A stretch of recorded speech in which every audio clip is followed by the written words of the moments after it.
Welcome to OKState Daily. Casey Porter here. So glad that you decided to tune in. Joined each and every time, as I am, by Scott McKinley for the softball podcast. And hey, Coach, probably not going to talk a whole lot about whatever that was. I think that's how you put it when we were talking about that performance for the Big 12 tournament. But I think the Cowgirls already knew they were going to be a national seed. They knew they were going to host both regionals and super regionals. So no real motivation to go and wear things.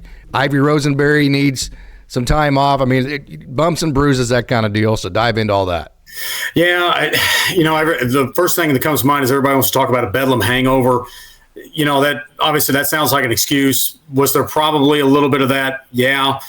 But at the same time, the thing that I saw though is it kind of reared its ugly head again. It's just poor defensive play. Mm-hmm. You know, that's something we've talked about. I honestly cannot remember the last time that we had a clean game on defense. And that's just that. I'm hoping that doesn't end up being the Achilles heel for this team, because I mean we've proven the weekend before we have the talent to go toe to toe with the best, you know. But I'm just hoping that we got to get the defensive errors. We got to get that stuff cleaned up. Plus we didn't have a good day at the plate. That girl's rise ball was difficult for us. So I'm hoping that's just a one game deal and we can put it behind us and move forward. You know, it's funny with those postseason tournaments that they matter for about an hour and then everybody's looking at Selection Sunday. Well, all right, now we're more worried about regionals. So we'll see. I doubt the girls or even Coach G even remembers even playing that game at this point, because they knew exactly what was ahead of them. Hey, no excuses. It is a fact. I mean, that's kind of where the conference tournaments are at. We see that a lot in baseball. I know Texas, many different years, they already knew they were hosting this or that. They would come in and they would win like one or two games just to cement the fact that they would host a regional. And then beyond that, really, they would just prefer to bow out like on Friday and save all their pitching. So, hey, the Cowgirls, they beat OU in a series on the road in Norman. They beat Texas in a series at home, but yet finished third in the standings in the Big 12. And then Texas got a 1 seed, OU a 2 seed, Oklahoma State a 5 seed, although OSU beat both of those teams in the series this year. So any slight there? I don't think so. I think what hurt OSU from a seeding standpoint is we did have a couple of really, just let's be honest, bad losses on there. You know, the Iowa State series really comes to mind. You know, I mean, obviously, you know, dropping the game the way we did to BYU, I'm sure that didn't help. But no, I really don't think that the loss to BYU or anything, I don't think that really hurt us all that much from a seeding standpoint. I think a 5 seed is probably about where we need to be. I actually think the tournament committee got it. You know, I know everybody wants to gripe about seeding and all that kind of stuff. And there's, you know, we could go through the bracket and you could probably find a team or two that, this one got slided, this one got overvalued, that kind of deal. But from an Oklahoma State standpoint, I think that's probably about where we needed to be. You know, I was concerned, not going to lie, just being a fan, I was concerned after the loss to BYU, but we drop out of the top 8. But I think they took the overall body of work into consideration. And plus, nobody else in the country can say that they did what OSU did when it comes to beating OU in Texas. So, especially at OU. Yes, yeah, those were very impressive wins. We can't, you know, don't get too hung up on the BYU loss of the Iowa State series. We still beat OU there and beat Texas here. So we've got the talent to hang with anybody. So first round matchup, North Colorado, and then the other matchup on the other side, the Big Ten champion, who is playing really, really well right now. Michigan's playing their best softball of the year. They play Kentucky, who finished second to last in the SEC. Having said that, it still is the SEC. You know that is absolutely great competition. So there is not any team in this. Of course, anytime you're talking about playing in the postseason, you're always going to be playing good teams.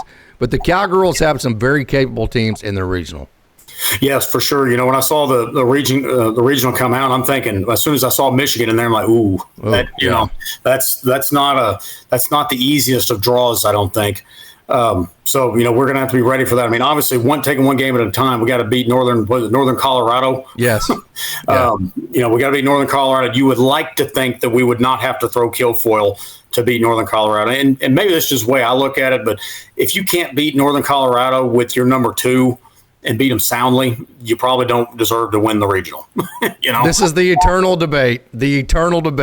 And you ask 100 coaches, 50 of them will say one way, 50 of them will say the other.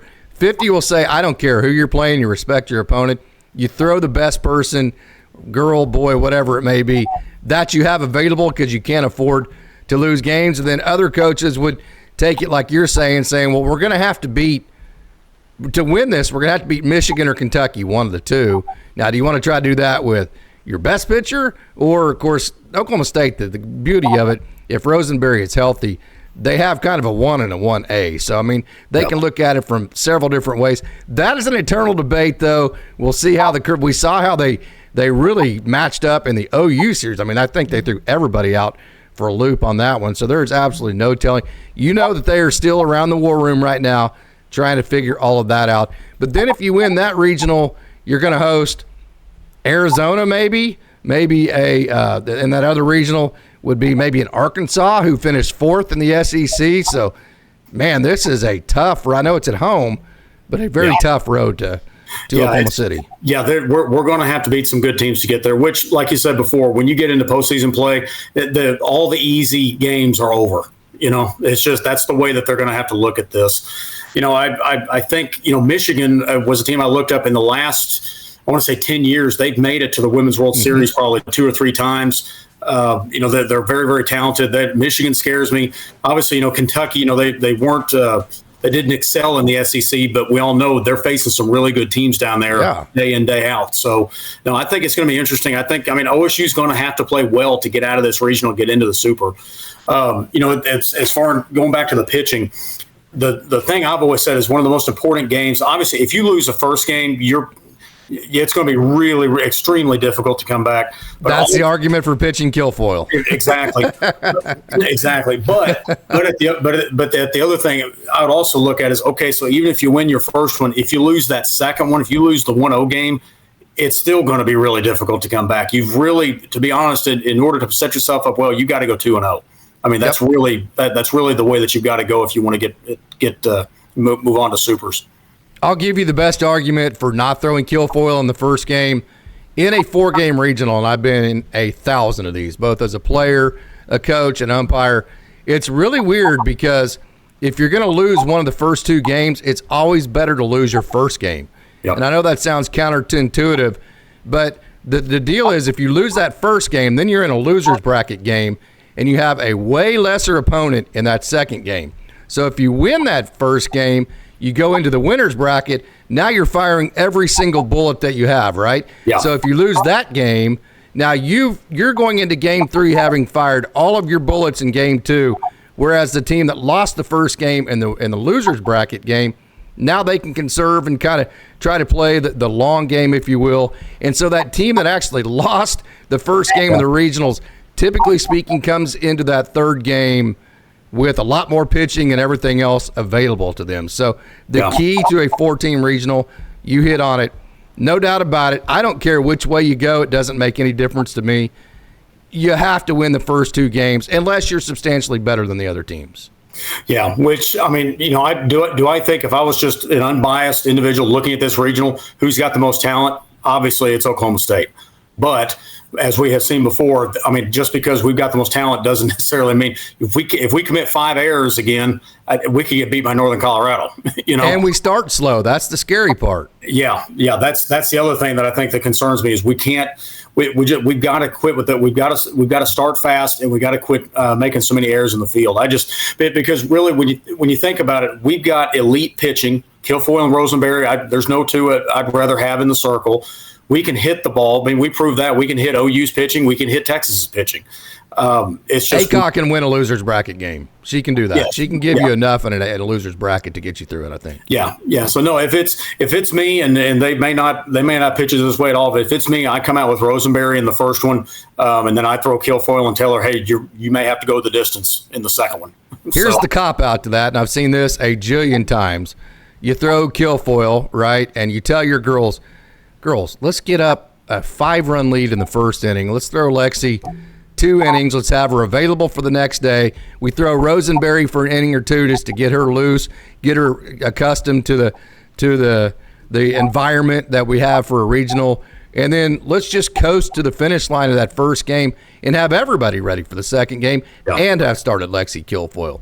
That's the best case scenario for everything. Just tell your girls, jump on them, get 5 or 6 innings in the first inning, and let's let's not put any pressure or any stress on that. But the problem is the Cowgirls tend to start slow. And I don't know anything about Northern Colorado's pitcher. I haven't studied it. I'm probably not going to study it, right? But you know that everybody in this tournament has at least one pitcher that can shut you down at least one time through your lineup. Yeah, and that's. I mean, you just said it just right. The whole. If you really want to set yourself up good for the second game, if we come out and the bats are hot in the first one and we get up, 7, 8, 9 runs.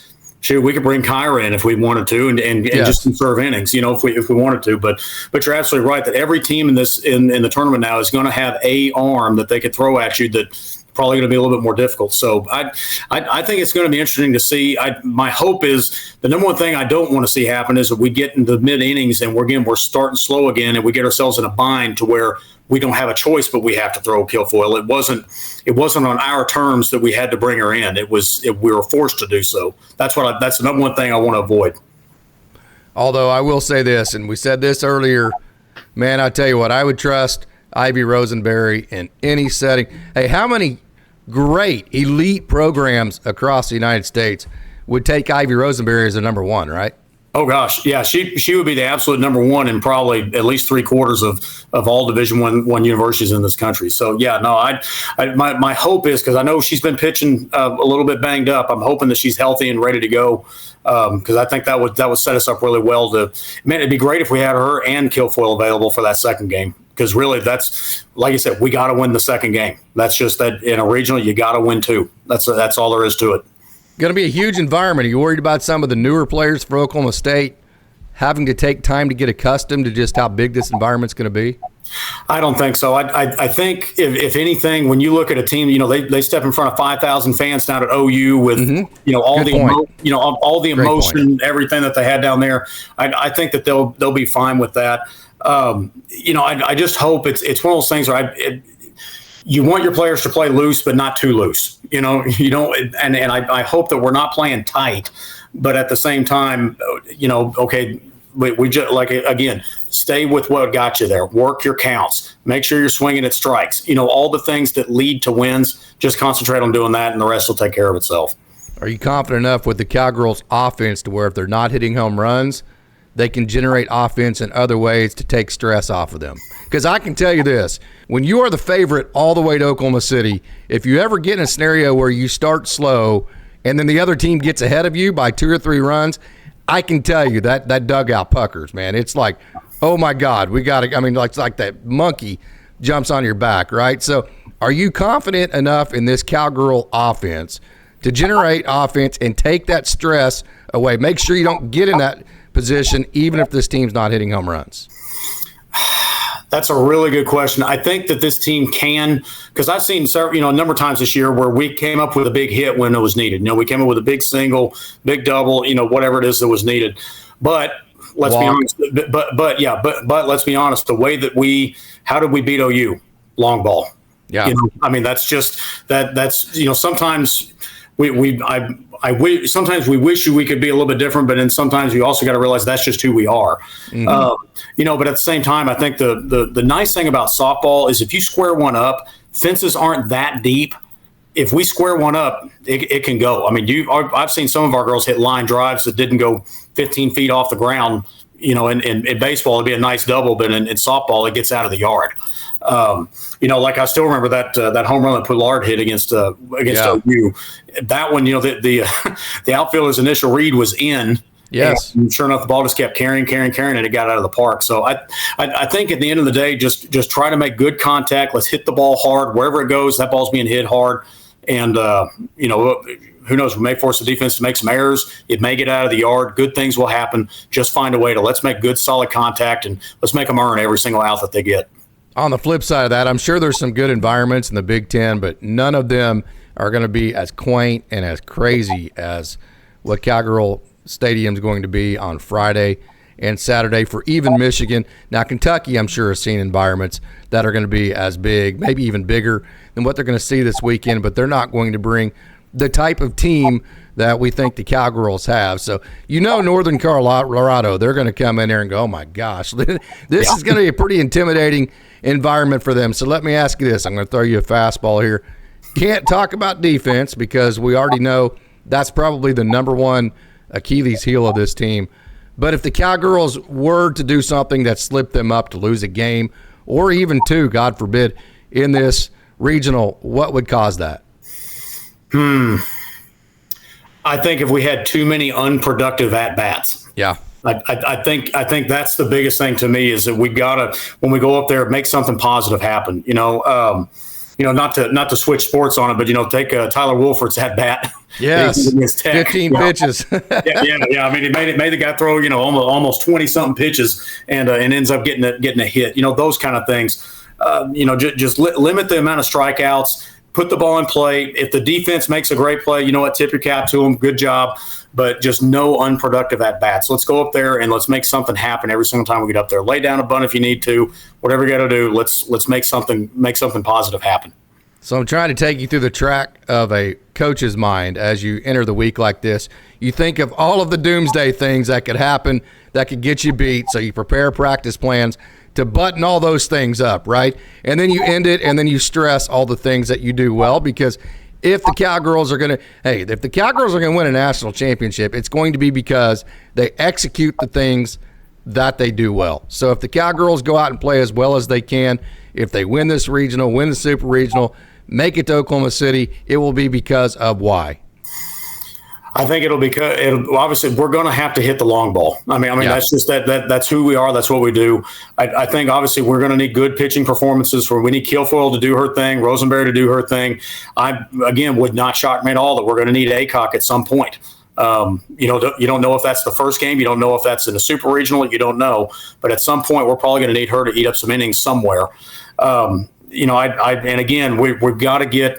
I'm not saying you have to play perfect defense. Because, as we know, good hitting can overcome, enough. You hit 5 home runs in a game, you can make a few errors. Sure.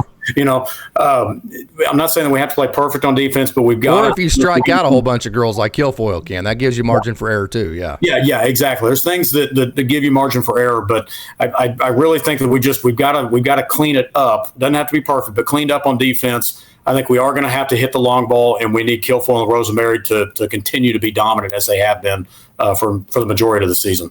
All right, so let's jump forward. We can do that because we're fans, right? I know the coaches and players can't, but we can jump forward and talk about whatever the heck we want to, right? Because, hey, this is our podcast. So let's jump forward.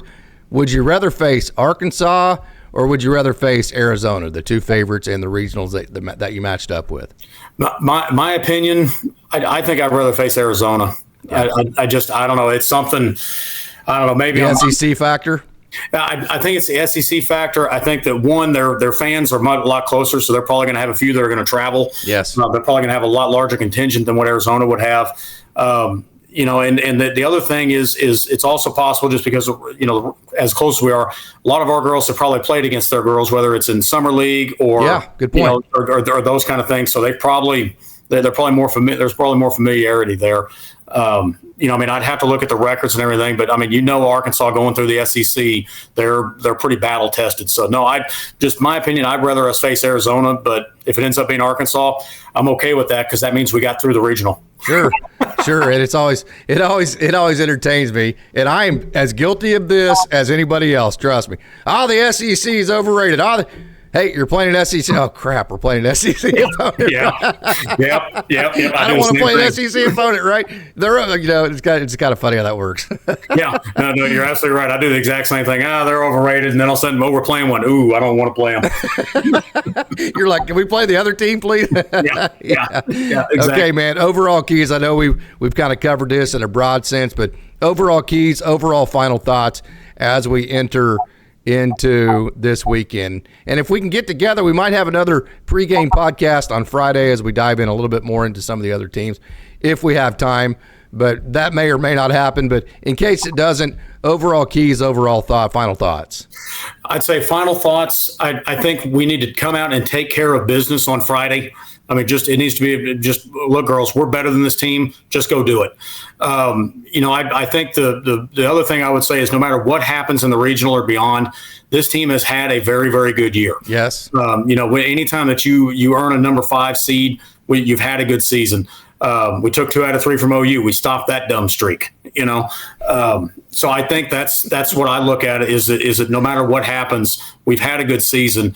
But at the same time, this team has the talent to make a very, very deep run into the Women's World Series. We've just got to go out there and just execute. I think that's the key word for the weekend, execute. I don't want to put pressure or sound like a downer, but if the Cowgirls don't win this regional, that will be a massive disappointment. There will just be absolutely no possible way. Now, it's super regional. It is what it is. You're playing great. Hey, man, that's great competition. You put it out there. You try your best. You let the chips fall where you may, but you get a national seed like this, kind of like Oklahoma State, in baseball a couple of times where they've hosted and didn't make it through regionals. That's a very disappointing way to end. So there is pressure on it. I mean, there's no way to take that away from the whole situation, but the good part of it is they've been dealing with this pressure all year long. They've shown that they can handle it at OU in the Texas series, at Baylor, at the very first series in conference, I think it was, on the road against a really good Baylor team that can really pitch and play defense. So they've shown it every single turn, and even going back to like the trip down to Florida where they beat Stetson in I believe like the 6th inning, Jillian Poulard hit a home run, and they came back in games like that. They've shown that they can handle the big moments, so that's super exciting. So, hey, Scott, thank you so much for joining. Maybe we'll talk Friday. Maybe we won't. We'll see how things go. Sounds good. Go Pokes.